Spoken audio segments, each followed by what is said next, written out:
begin answering the question, how does the Bible fit into history, we have to consider what the Bible is.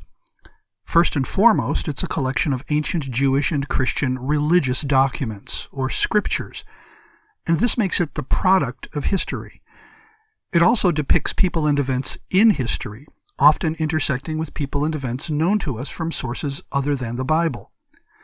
And much of it is verified by other ancient historical sources. So all this implies that we can also think of the Bible as a collection of historical documents, and not merely religious ones.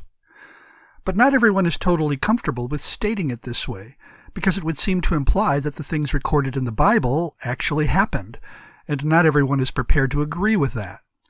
So this often leads to the question, what exactly do we mean by the terms history and historical when we're talking about the Bible? The short answer to the question is that, for the moment, we are not considering the Bible's historicity, which refers to whether the people it portrays actually lived and the events it describes actually happened.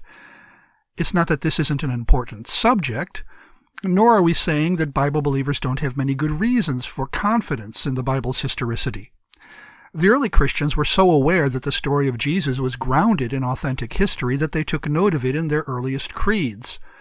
I'm thinking particularly of their mention of Pontius Pilate. We know that he's not some imaginary figure created as a plot device for the story of Christ, because even before the first book of the New Testament was written, he was mentioned by one of his contemporaries, the politically connected Jewish philosopher Philo. We also have details of Pilate's career preserved in several passages in the works of the late 1st century Jewish historian Josephus. And in the early 2nd century, the renowned Roman historian Tacitus, or as his name was pronounced in Latin, Tacitus, identified Pilate as presiding over the execution of Christ, which verifies not only the historicity of Pilate, but the historicity of the crucifixion. And if all this were not enough, we also have inscriptional evidence chiseled into limestone from the early 1st century AD, identifying Pilate as the prefect of the Roman province of Judea. So here we have a well-known public figure who plays an important role in the biblical account of the crucifixion of Jesus, and the historical importance of this was not lost on the early Christians. Pilate became the only human being other than Jesus and his mother Mary to be mentioned in the Apostles' Creed, which affirms that he presided over Christ's death. And the early theologian Augustine tells us that the reason for this was so that we would be able to identify the crucifixion's place in history, which is part of establishing its historicity. But our concern here is not establishing the Bible's historicity, but locating the writing of its books within history. Even then, asking what we mean by the words history and historical is still a good question, because the answer is not as simple as it might sound. The way some people use the word history, especially the way some non-historians use it, they seem to mean something very general, like the past, sometimes even using it to refer to events going all the way back to the beginning of time. But for historians, history is something much more specific and limited. It is the written record of human events. So from the standpoint of the present and looking backward in time, history is a fairly specific beginning point. It traces back to the date of our earliest chronicled human events, as recorded in writing. This means that currently it is generally believed by scholars to go back to about 3200 BC, give or take a century. Anything before that is usually labeled prehistory, hence our term prehistoric for anything that may have happened prior to the beginning of what is called history. But for some people, these terms come with conceptual baggage. They're often attached to an automatic skepticism, which says that the older that documents are, the more mythical they are likely to be, and thus anything that falls on the side of prehistory is more likely to be purely mythical. So what often happens is that if we have a record of an event that comes from a few hundred years after the beginning of history, but the event it presents allegedly occurred in prehistory, it might simply be assumed to be a myth. This isn't to say that all historians are guilty of this kind of philosophical bias. There are those who openly question it. But in order to avoid any hint of prejudicial thinking, for the time being, we'll refer to history as recorded history and prehistory as pre-literary history, keeping in mind that the dates for these distinct epochs might change with future discoveries.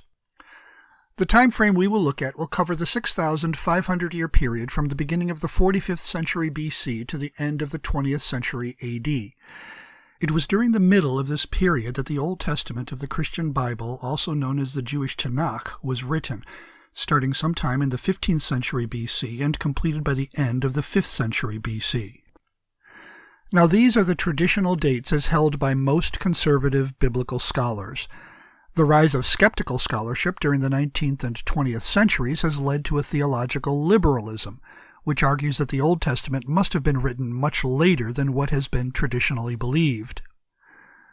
The final documents, according to liberal scholarship, began to appear several centuries later than the traditional dates, and were completed at least 2.5 centuries later than conservative scholars believe they were. We will stick with the traditional conservative dates for this presentation, which means that if we assume that the Old Testament was completed sometime in the early 5th century BC, then it was followed by a lengthy period in which no scriptures were produced, which Christians call the Intertestamental Period. This lasted nearly 5 centuries until the New Testament began to be written. Instead of 1,000 years, these books were completed in a mere 50 by the end of the 1st century AD. But again, these are traditional dates, and recent liberal scholars have challenged them. It's not that liberals have the New Testament being started all that much later, but many of them argue that most of its books were not written by their traditional authors, but by writers who lived later, sometimes several decades later. Again, we will stay with the traditional dates and leave the debates between traditional and liberal dating theories for another time. Whether we choose the traditional or the liberal dating, either way, we find the actual writing of the Bible situated roughly in the middle of recorded history. In the meantime, as we read the Bible, we find that it describes events going back to the beginning of time, well before the beginning of recorded history as it is currently defined. This, of course, takes us back to the earliest chapters in the book of Genesis, but the question of how those chapters fit into this timeline would involve us in a lengthy discussion, covering many contentious issues. So here we have a picture of how the writing of the Bible fits into the broad sweep of recorded history. Next, we will look at how it fits in with the various periods that historians use to categorize the different eras or ages of history.